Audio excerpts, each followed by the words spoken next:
Friends, welcome to my channel. Students, आज हम करने वाले हैं पॉपुलेशन इंटरेक्शन। ठीक है, पॉपुलेशन इंटरेक्शन में देखो क्या है, इसमें हम लोग क्या पढ़ने वाले हैं, डिफरेंट टाइप्स की इंटरेक्शन किस तरीके की होती है। कैसे? आपने कुछ ऐसे ऑर्गेनिजम्स देखे होंगे जो दूसरे ऑर्गेनिज्म पे कंप्लीटली डिपेंड हो जाते हैं न्यूट्रिशन के लिए, जिसे हम लोग क्या कहते हैं, पैरासाइट। आपने वल्चर को देखा होगा, वो अपने क्लॉज में क्या करती है, रैट को पकड़ के ले जाती है। ऐसे इंटरेक्शन को हम लोग क्या कहेंगे, प्रीडेशन प्रे का इंटरेक्शन। ठीक है ना। तो उसी तरीके से बहुत सारे डिफरेंट टाइप्स की इंटरेक्शंस हैं जो आपके सिलेबस में है 12th के, जिनमें से दो इंटरेक्शन ये रही, एक है कमेंसिलिज्म और दूसरी कौन सी है स्टूडेंट्स, अमेंसिलिज्म। क्वेश्चन कैसे आता है बोर्ड में, पहले वो सुनिए। वो आपसे ये नहीं पूछेंगे कि अमेंसिलिज्म क्या होता है, बहुत रेयर चांसेस हैं कि वो आपसे डायरेक्ट ये पूछ लें कि describe amensalism with the help of an example. Example लिख दिया है, अब तुम्हें क्या करना पड़ेगा, एग्जांपल की हेल्प से पूरा का पूरा एक्सप्लेन करना पड़ेगा। लेकिन जो आजकल बहुत यूज कर रहे हैं बोर्ड क्लासेस में और एंट्रेंस में इवन, वो लोग क्या कर रहे हैं, एग्जाम्पल्स को लिखते हैं और फिर पूछते हैं कि इंटरेक्शन कौन सी है। तो ध्यान रखिएगा, एग्जाम्पल्स पे आपको फोकस करना है पेपर पॉइंट ऑफ व्यू में अच्छा स्कोर करने के लिए। ठीक है, उसमें आपको देखना पड़ेगा, सोचना पड़ेगा कि यहाँ पर दोनों स्पीसीज को बेनिफिट हो रहा है, क्या एक स्पीसीज को बेनिफिट या एक को लॉस हो रहा है, या दोनों को लॉस हो रहा है, या एक न्यूट्रल है और दूसरी लॉस में। तो देखिए, हम एक एक करके क्या करने वाले हैं, डिफरेंट टाइप की इंटरेक्शन करने वाले हैं between the different organisms, between the different species. सबसे पहले आता है यहाँ कमेंसिलिज्म में। देखो, it is a interaction between the two species in which one is benefited and the other one is neither benefited nor harmed. इसका मतलब ये एक ऐसी इंटरेक्शन है जिसमें एक स्पीसीज को तो होने वाला है क्या, बेनिफिट, ठीक है, और दूसरी स्पीसीज जो है वो क्या रहेगी, ना उसको बेनिफिट ना हार्म, यानी कि वो न्यूट्रल रहेगी। दोबारा से सुनो, कमेंसिलिज्म का मतलब ऐसे इंटरेक्शन जिसमें दो अलग अलग स्पीसीज हैं, उनकी आपस में इंटरेक्शन है, जिसमें से एक स्पीसीज जो है वो टोटली न्यूट्रल रहेगी, नाइदर बेनिफिटेड नॉर हार्म, जबकि दूसरी स्पीसीज को बेनिफिट होगा। ठीक है, एग्जाम्पल देखो बच्चे क्या है। सबसे पहला हमने लिखा हुआ है, an orchid growing as an epiphyte on a mango tree. आपने देखा होगा ऑर्किड्स के फ्लावर्स होते हैं, बहुत सुंदर फ्लावर्स होते हैं और काफी महंगे आते हैं बुके में अगर ऑर्किड के फ्लावर्स लगे हो। स्पेशली वो जम्मू कश्मीर एरिया और जितना भी हिली एरियाज है वहां पे ग्रो किए जाते हैं, वहां का जो इन्वायरमेंट है वो उनके ग्रोथ के लिए सुटेबल है। देखिए, एपिफाइट का मतलब, एपी का मतलब ऊपर, फाइट का मतलब प्लांट, यानी कि प्लांट के ऊपर वो उगते हैं। कौन से प्लांट के ऊपर, मैंगो ट्री के ऊपर।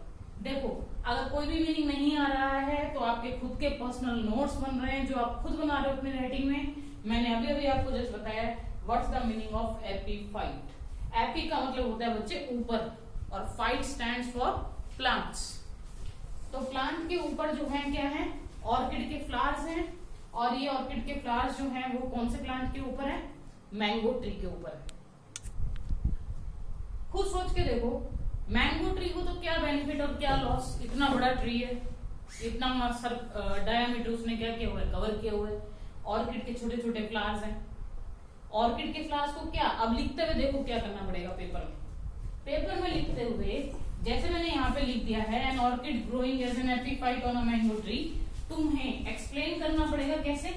पहले तो तुम एक्सप्लेन करोगे ऑर्किड के बारे में, तो यहाँ पे क्या लिखोगे, it get nutrition and shelter, लिख लो, it get nutrition and shelter, रहने के लिए जगह। ठीक है, न्यूट्रिशन मिलता है, शेल्टर मिलता है इसको, किससे, मैंगो ट्री से। और सेकंड तुम सब हेडिंग क्या लिखोगे, मैंगो ट्री। मैंगो ट्री लिखने के बाद लिखोगे it gate neither harmed nor benefited. समझ रहे हो लिखने का तरीका, कि आपको दोनों एक एक करके लिखना पड़ेगा और दोनों में बताना पड़ेगा किसको क्या चीज मिल रही है। वो होती है best explanation of examples in the case of population interaction, जो आपको पेपर में करना पड़ेगा to get the full marks. तो हमने ऑर्किड का एक्सप्लेन कर दिया, it will get shelter and nutrition from the mango tree. हमने मैंगो ट्री अलग से लिख के बता दिया, it will neither get benefited nor harm. ठीक है बच्चे, तो ऐसे एक्सप्लेन करोगे आप। ये वाला एग्जांपल अपना हो गया ऑर्किड और मैंगो ट्री का। Come to the next example, barnacles growing on the back of a whale. आपने बड़ी बड़ी फिशेस देखी होंगी, बड़ी बड़ी फिश में व्हेल आ गई, शार्क आ गई। ठीक है, आपने एक चीज ध्यान दी होगी कभी, जैसे भी आप डॉक्यूमेंट्री देख रहे होंगे हिस्ट्री पे या नेशनल ज्योग्राफिक चैनल पे, कि उन बड़ी बड़ी फिशेस के आसपास छोटी छोटी फिशेस होती हैं। देखो कैसे, सपोज ये कोई बड़ी फिश है इस तरीके से, ठीक है, और ये चलो उसके फिन्स बना देते हैं हम। यहाँ पे नियर बाई छोटी छोटी फिशेज जो हैं वो इसके साथ क्या करती रहती हैं स्टूडेंट्स, फ्लोट करती रहती है। ठीक है, लिखा हुआ है growing on the back of whale. Whale है, उसके बैक पर छोटी छोटी बार्नेकल्स हैं। बार्नेकल्स को क्या मिलेगा, दे विल गेट, लिखना पड़ेगा तुम्हें बार्नेकल्स, उसके नीचे लिखना पड़ेगा they will get shelter and food from the whale. कैसे, व्हेल हमेशा कहां जाएगी, ऑफकोर्स वो फूड की लोकेशन पे जाएगी सी में। अब फूड की लोकेशन पे जा रही है तो बार्नेकल्स को तो भाई करा कराया काम मिल रहा है। कैसे, उसको सीधा वो साइट मिल गई जहां पे फूड अवेलेबल है। इंटेलिजेंस और स्मेलिंग पावर किसकी यूज हुई है, व्हेल की यूज हुई है। फायदा किसको हो रहा है, बार्नेकल्स को हो रहा है। उसको ज्यादा कुछ करना नहीं पड़ा और वो सीधा अपना फूड की साइट पर पहुंच गई with the help of a whale. समझ रहे हो ना, तो बार्नेकल्स को क्या मिल रहा है, it will get food and shelter from the whale, it will get the location of food with the help of a whale. Whale, second example, उसमें क्या लिखोगे सब हेडिंग में, whale, it will neither get benefited nor harm। बहुत बड़ी मछली है, इसको फायदा भी नहीं है नुकसान भी नहीं है बार्नेकल्स के प्रेजेंट होने की वजह से। हो गया स्टूडेंट्स अपना second example. Come to the third one, the egrets are in close association of grazing cattles. जितने भी गाय, भैंस, बकरी, घोड़ा, कोई भी चीज जो क्या कर रहा है, ग्रेजिंग कर रहा है, चर रहा है घास को। तो आपने देखा होगा ध्यान से, अगर आप नियर बाय फार्म हाउस के हैं या आपने अपने खेतों में देखा होगा फील्ड्स में, कि जहां पे भी कोई एनिमल, कैटल ग्रेजिंग कर रहा है, वहां आसपास आपको बर्ड्स देखने को मिलेंगे, स्पेशली इग्रेट। इग्रेट देखा होगा आपने, व्हाइट कलर का, ठीक है, लॉन्ग लेग्स बर्ड है। तो इग्रेट बर्ड हमेशा कैटल्स के, ग्रेजिंग कैटल्स के आसपास मिलेगा। फायदा क्या है सुनो, क्या लिखोगे, इग्रेट्स। जैसे ही ग्रेजिंग कैटल्स ग्रास को क्या कर रहे हैं, डिग आउट कर रहे हैं फ्रॉम द सॉइल। भाई चल रहे हैं तो घास को तो उखाड़ेंगे ना, तो जैसे ही डिग आउट कर रहे हैं तो उस सॉइल में से साथ के साथ क्या निकल रहे हैं, इंसेक्ट्स निकल रहे हैं। उन इंसेक्ट्स को खा कौन रहा है, इग्रेट। तो इग्रेट को तो हेल्प हो रही है। अब वो खुद तो एक एक घास जो है उखाड़ नहीं सकता, लेकिन कैटल जो है क्या कर रहा है, वो अपनी ग्रेजिंग कर रहा है, जिसकी वजह से इंसेक्ट्स निकल रहे हैं और इग्रेट को अपना फूड मिल रहा है। ठीक है ना, तो ये एक तरीका है कि यहाँ पे एक स्पीसीज को बेनिफिट हो रहा है और grazing cattle neither get benefited nor harmed, neutral. Last example देखो किसका, कमेंसलिज्म का। Association between C anemone and clown fish. Special type की फिश है बच्चे, छोटे छोटे साइज की होती है क्लोन फिश। सी एनिमोन, सी में मिलेगा आपको, और इसके पास बड़े बड़े टेंटिकल्स होते हैं। ठीक है, अब वो टेंटिकल्स में पॉइजन होता है, पॉइजन अपनी सेफ्टी के लिए या अपना फूड को कैप्चर करने के लिए। ठीक है, तो सी एनिमोन के टेंटिकल्स में कौन रहती है, क्लोन फिश रहती है। अब क्लोन फिश को क्या फायदा है, क्लोन फिश को सेफ्टी मिलेगी फ्रॉम इट्स प्रीडेटर। दुआ से सुनो, यहाँ पे सी एनिमोन के टेंटिकल्स में क्लोन फिश रह रही है, क्लोन फिश को प्रोटेक्शन मिलेगी फ्रॉम द अदर प्रीडेटर्स।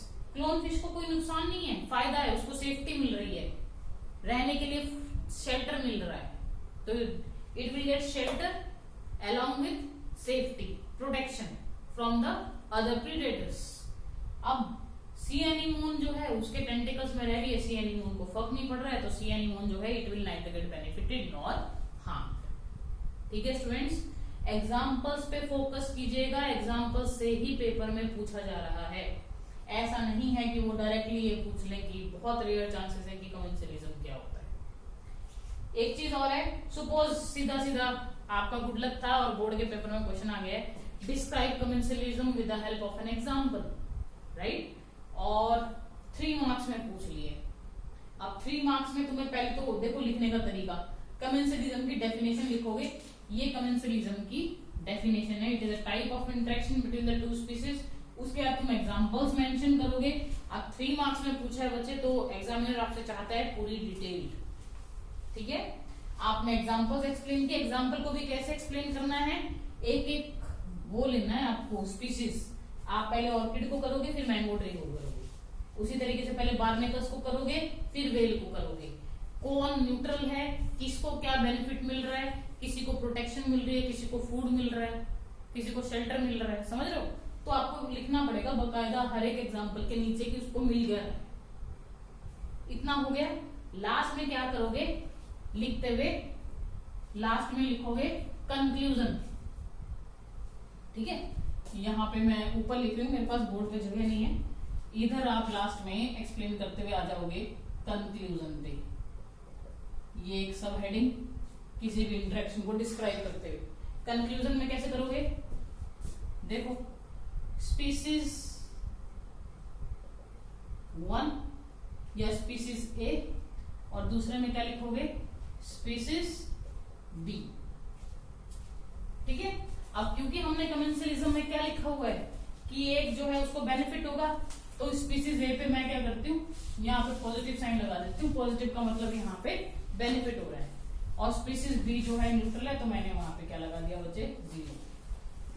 ठीक है, तो कंक्लूजन में ऐसे लिखोगे. ये कंक्लूजन है जिसमें एक स्पीसीज जो है वो बेनिफिट में है और दूसरी स्पीसीज जो है वो न्यूट्रल में है. तो ये था पूरा detail of commensalism. Come to the next type of interaction which is amensalism. देखो, कंफ्यूज नहीं होना है, इंटरेक्शन बहुत सारी है, 6-7 इंटरेक्शन है. तो कमेंसलिज्म अमेंसलिज्म में मेनली स्टूडेंट्स मिस्टेक करते हैं. कमेंसलिज्म में एक न्यूट्रल है और एक को बेनिफिट हो रहा है, जबकि अमेंसलिज्म टोटली अपोजिट है. कैसे, देखो, it is an interaction between two species in which one is harmed and the other one is neither benefited nor harmed. समझ रहे हो ना क्या? जैसे हमने वो लास्ट में लिखा है वैसे हम ये भी लिख लेते हैं पहले, ताकि तुम्हें थोड़ा क्लियर हो जाए. कंक्लूजन में किसका कंक्लूजन लिख रहे हैं बच्चे हम, अमेंसलिज्म का. फिर से कैसे लिखेंगे, स्पीसीज ए स्पीसीज बी, क्योंकि अपने को ये क्या करना पड़ेगा, एक्सप्लेन करना पड़ेगा. Species A species B. यहां पे ध्यान दीजिएगा कि एक तो है नेगेटिव में लॉस हो रहा है और एक है न्यूट्रल में 0. ठीक है ना, डिफरेंट, कि एक को तो फर्क नहीं पड़ा और एक को सीधा नुकसान हो रहा है. ये कैसे इंटरेक्शन है, काफी डिफरेंट इंटरेक्शन है. देखिए, ये अपनी डेफिनेशन होगी. एग्जाम्पल देखो क्या है, मोल्ड पेनिसिलियम एंड बैक्टीरिया. इसको देखो क्या है, ये जो मोल्ड पेनिसिलियम है ना बच्चे, ये रिलीज करता है पेनिसिलिन. अब ये जो है पेनिसिलिन, ये केमिकल क्या करता है, बहुत सारे बैक्टीरियाज को किल कर देता है. पेनिसिलिन बहुत सारे बैक्टीरियाज के अगेंस्ट काम करता है एंड उसका रिजल्ट क्या आएगा, it will kill the respective bacteria. अब पेनिसिलियम तो भाई ना बेनिफिट हुआ ना हार्म हुआ पेनिसिलियम को. ठीक है, लेकिन यहां पे देखो बैक्टीरिया का क्या हुआ, किल हो गया. तो बैक्टीरिया के बारे में आप क्या कहोगे, इसको तो हार्म हो गया. तो वही तो हमने लिखा है देखो कंक्लूजन में कि स्पीसीज ए जो है वो नेगेटिव है, नुकसान हो गया, और स्पीसीज बी जो है वो न्यूट्रल है. ठीक है, अगर तुम ऐसे कंक्लूजन लिख दोगे, ऐसे डेफिनेशन और एग्जाम्पल, तो यहाँ पे डेफिनेटली आपको फुल मार्क्स मिल जाएंगे। और समझ के करना है बच्चे, रट्टा नहीं मारना है। समझ के करोगे ना तो एग्जाम्पल्स भी याद रहेंगे और ये भी याद रहेगा किसको बेनिफिट हो रहा है, कौन न्यूट्रल है, किसको शेल्टर मिल रहा है, किसको प्रोटेक्शन मिल रही है। तो ध्यान दीजिएगा, टॉपिक इंपॉर्टेंट है। छोटे छोटे मार्क्स में पूछ लेते हैं कई बार, और एंट्रेंस में क्या पूछ लेंगे कि जो सी एनिमल और क्लोन फिश के बीच में इंटरेक्शन है, इन चारों ऑप्शंस में से कौन सा करेक्ट है, कमेंसलिज्म, अमेंसलिज्म, प्रीडेशन, पैरासिटिज्म। ठीक है ना। तो आपने जब पूरा अच्छे से पढ़ा होगा, पूरा डिटेल की किसको क्या चीज हो रही है, क्या फायदा क्या नुकसान हो रहा है, तब आपको सीधा क्लिक करेगा माइंड में क्या कि ये वाली इंटरेक्शन तो कमेंसलिज्म में प्रेजेंट है। राइट। तो ये अपने दो इंटरेक्शन हो गई। आइए हम अपना तीसरा टॉपिक करते हैं आज का। हल्का सा हम उसका इंट्रो कर रहे हैं और उसके बाद नेक्स्ट लेक्चर में हम लोग क्या करेंगे उसकी डिटेल, क्योंकि काफी बड़ा जाता है वो एक्सप्लेन करने में। देखिए, आपसे अगर मैं ये पूछूं कि आप बहुत छोटी छोटी क्लासेस से पढ़ते आ रहे हो, पैरासिटिज्म एंड प्रीडेशन में डिफरेंस क्या है? I am asking the difference between parasitism and predation. तो क्या जवाब दोगे मुझे? सोचो जरा खुद से, माइंड में क्या क्लिक करेगा। सोचोगे मैम ये तो हम लोग बहुत पहले से पढ़ रहे हैं कि पैरासिटिज्म होता है, ठीक है, और प्रीडेशन होता है। मैं ये अभी इसलिए एक्सप्लेन कर रही हूँ बच्चे क्योंकि ये भी इंटरेक्शन में हम लोग पढ़ने वाले हैं नेक्स्ट लेक्चर। देखो, अगर पैरासाइट, यहाँ पे इंटरेक्शन की बात करूं तो किस किस के बीच में इंटरेक्शन है? पैरासाइट के एंड होस्ट। और यहाँ पे इंटरेक्शन किसके बीच में होगी बच्चे? Predator and prey. ये तो आपने पढ़ा होगा सबने छोटी क्लासेस में। दोनों में डिफरेंस होता क्या है? कईयों को आता होगा और कई सोच रहे होंगे कि क्या होता है डिफरेंस। देखो, सुनो ध्यान से। पैरासाइट, होस्ट, हम लोग छोटी क्लासेस से पढ़ रहे हैं कि पैरासाइट जो है वो बॉडी से अटैच होकर न्यूट्रिशन गेन करता है, और जिसकी बॉडी से न्यूट्रिशन गेन कर रहा है हम उसको क्या बोलते हैं? होस्ट बोलते हैं। Example, tapeworm. एग्जाम्पल में लिख रही हूं मैं यहाँ पे टेपवर्म,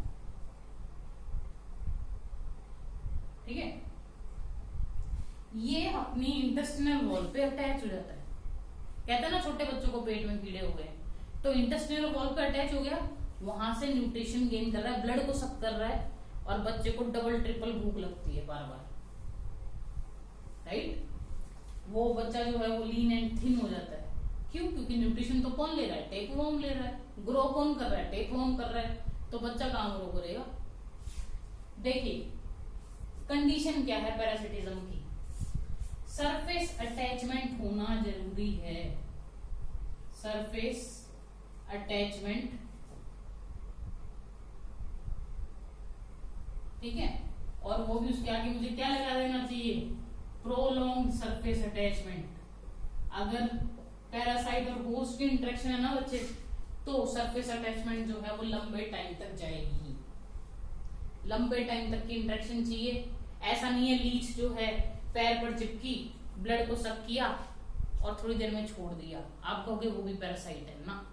पैरासाइट वो होता है जो लंबे ड्यूरेशन तक जाएगा, 6 months, 1 year, something like that. तो हमने यहाँ पे एक तो क्या लिख दिया? Prolong surface attachment. दूसरा जो नोटिसेबल चीज है वो क्या कि होस्ट की बॉडी जो है वो लार्ज साइज की होगी। होस्ट जो है वो क्या है? लार्ज साइज का। और पैरासाइट जो है वो आपको क्या मिलेगा बच्चे? स्मॉल साइज का मिल सकता है। पैरासाइट जो है यूजुअली स्मॉलर साइज ये देखने को मिलेगा, ठीक है। एग्जाम्पल देख लो, अमरवेल है। अमरवेल को बायोलॉजिकली क्या बोलते हैं? कस्कुटा। स्पेलिंग क्या है? स्पेलिंग ये रही, कस्कुटा, अमरवेल। येलो कलर की आपने लाइंस देखी होंगी, पेड़ पर बिछी हुई होती है। पेड़ तो बहुत लंबा चौड़ा था भाई, लेकिन उस पे जैसी वो लाइंस, पतली पतली लाइंस आई, वो पेड़ पूरा का पूरा धीरे धीरे सूखने लग गया। क्यों?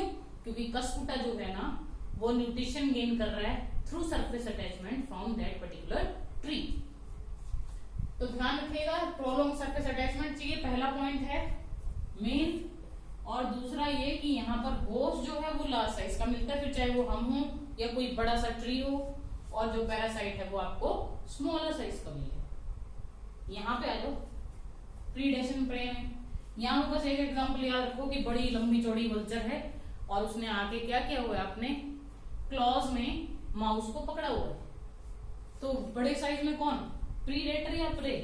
तो आप लिखोगे प्रीडेटर लार्ज साइज। प्रीडेटर जो है जिसको फूड मिल रहा है वो क्या है बच्चे, लार्जर साइज का है।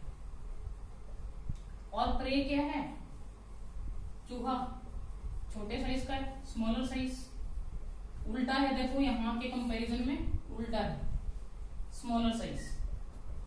यहाँ पे दूसरा पॉइंट सरफेस अटैचमेंट का, इधर हमने क्या लिखा था, प्रोलॉन्ग सरफेस अटैचमेंट। यहाँ पे सरफेस अटैचमेंट हुई तो बट शॉर्टर टाइम पीरियड के लिए, सरफेस अटैचमेंट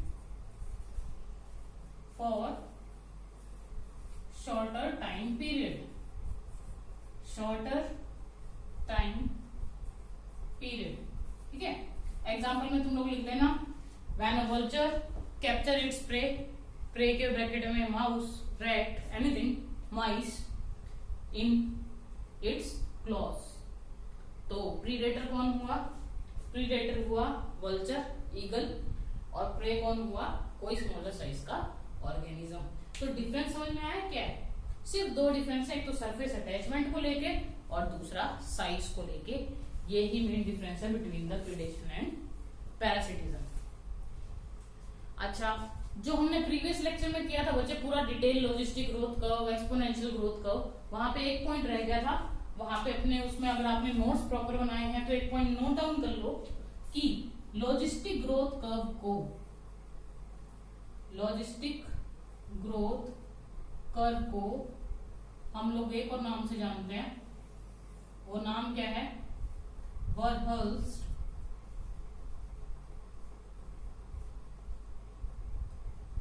ग्रोथ कर्व, ठीक है। साइंटिस्ट का नाम है जिन्होंने ये कर्व पूरा एक्सप्लेन किया था।